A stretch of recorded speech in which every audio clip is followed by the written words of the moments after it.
Alors nous sommes à Paris, le Bloc national libanais fait une conférence. Nous avons l'honneur de recevoir Paula Yacoubian, qui a été une très grande journaliste, une star de la télévision libanaise, mais surtout une députée qui a démissionné, qui a eu le courage de démissionner et qui aujourd'hui, avec DAFA, fait beaucoup d'humanitaire. Et elle est à Paris à ce congrès. Alors bien entendu, elle a aussi des ambitions. Elle a aussi l'ambition, non pas personnelle, mais celle de redresser le pays avec tant d'autres. Bonjour Paula Yacoubian.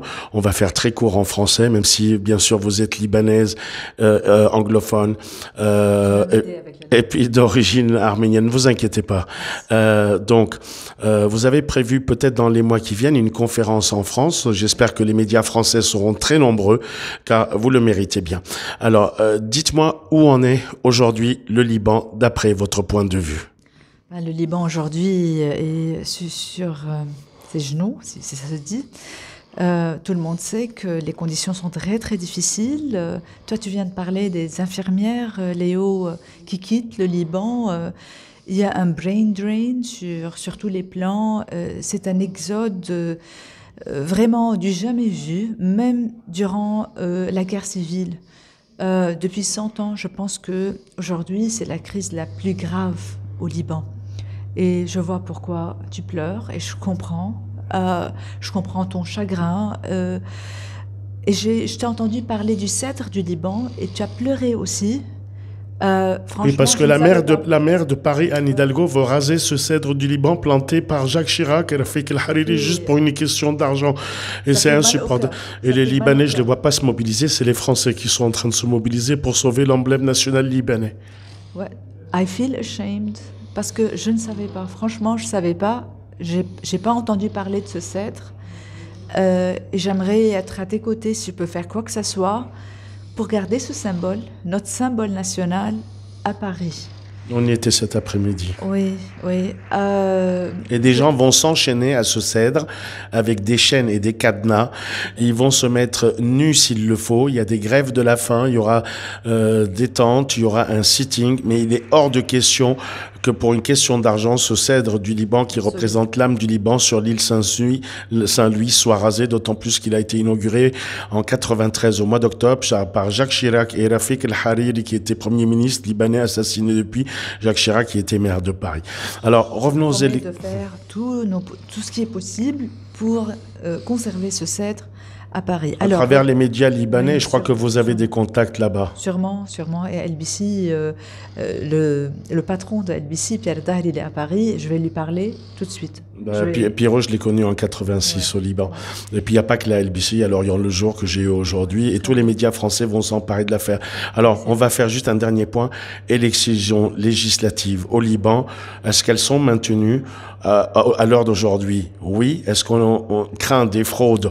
Oui, parce qu'il y a des exemples. Georges El Hatem à Paris et tous les consulats sont tenus par une clique qu'a mis en place Gebran Bassil, c'est-à-dire un parti politique libanais qui va tout contrôler comme il y a 3 ans.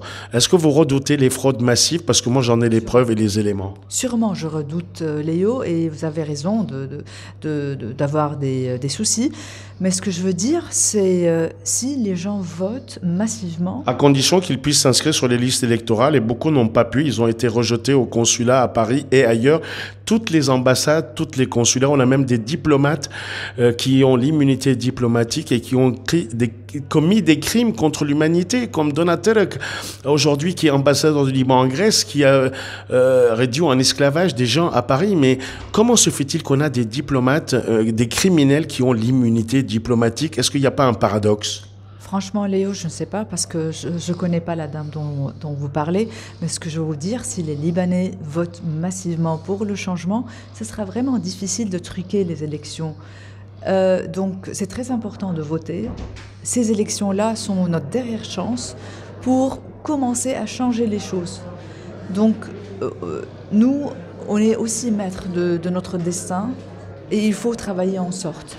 Les Libanais d'aujourd'hui, ces mafieux-là, malheureusement, sont élus.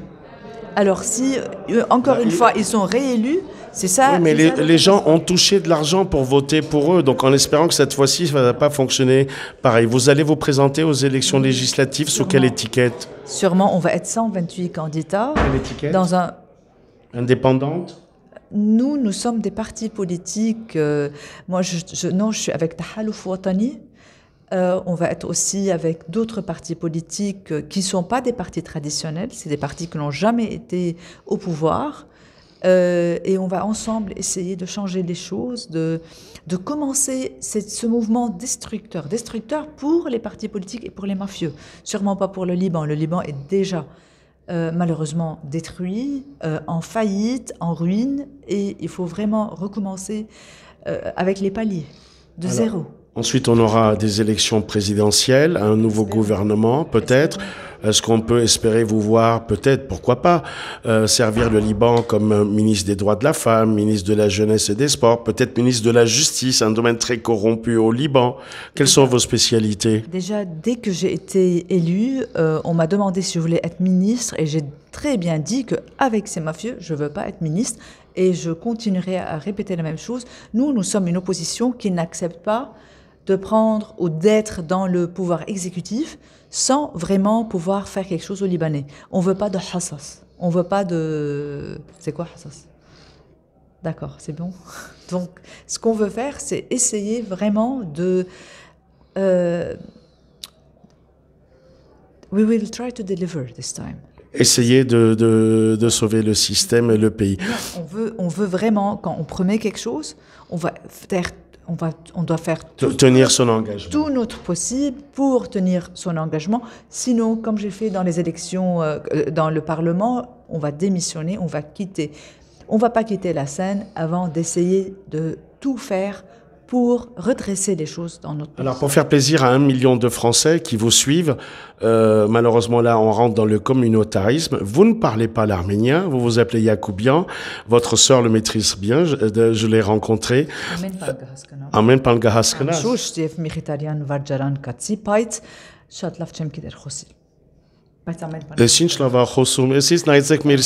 Alors pour la communauté arménienne j'ai honte de parler. Mais non, ça c'est le dialecte d'Erevan. Mais pour les Arméniens de France, on est 1 million en France et beaucoup entendent parler de vous. Vous avez eu des problèmes, bien entendu, en tant qu'Arménienne, puisque le parti anciennement traditionnel, la FRA, Tashnak Touchoun, le Tashnak, vous a pourri la vie, mais parce que vous étiez une nouvelle propre et indépendante. Ce parti est peut-être honorable, mais ses dirigeants sont devenus parmi les plus corrompus du monde, que ce soit en Arménie, en France et au Liban. Quelles sont vos relations aujourd'hui avec la FRA, Tashnak Touchoun, Pakra Dunian et toute sa clique? Ma vie n'est pas importante. Ils ont pourri la vie des Arméniens et des Libanais. Ils ont pourri Burj Hamoud avec une décharge qui est devenue une poubelle, alors que pour moi, le Burj Hamoud, c'était la petite sainte, sacro-sainte Arménie. J'y ai vécu, j'y ai été agressé. Vous m'avez d'ailleurs, vous êtes venu à mon secours. Mais c'est terrible de voir que tous les Arméniens de Burj Hamoud ont quitté Burj Hamoud, sont à l'étranger et que c'est devenu un dépotoir de réfugiés, un coin de prostitution. Mais c'est l'horreur absolue. Franchement, Léo, c'est pas le Tashnak, c'est les gens, les dirigeants, tout à fait. C'est un parti politique. C'est le parti de mon père, c'est le parti de beaucoup d'Arméniens, un parti qu'on était très fiers un jour d'y appartenir. Absolument. Mais aujourd'hui, ce parti est otage. Mais le maire de Burj Hamoud, Mardik Borossian, voilà. C'est la même clique. C'est la mafia. C'est la mafia et les Arméniens sont au courant et ils le savent. Regarde les élections passées, regarde les votes. Cette fois-ci, vous allez voir la même chose. Les Arméniens ne votent pas aveuglément. Non, ils sont en train de... C'est fini ce temps-là. Voilà, tout à fait, c'est fini. Avec des gens comme vous, je suis sûre que ça va être encore plus dur pour eux de voler les gens, de voler leur vie et de revenir au pouvoir. Cette fois-ci, c'est différent. Merci beaucoup, Léo. Paula Yakoubian, merci. Je vous remercie et bon retour à Beyrouth. Vous viendrez bientôt à Paris pour une conférence fin janvier. On la retrouvera. Merci, Léo. Merci. Au revoir.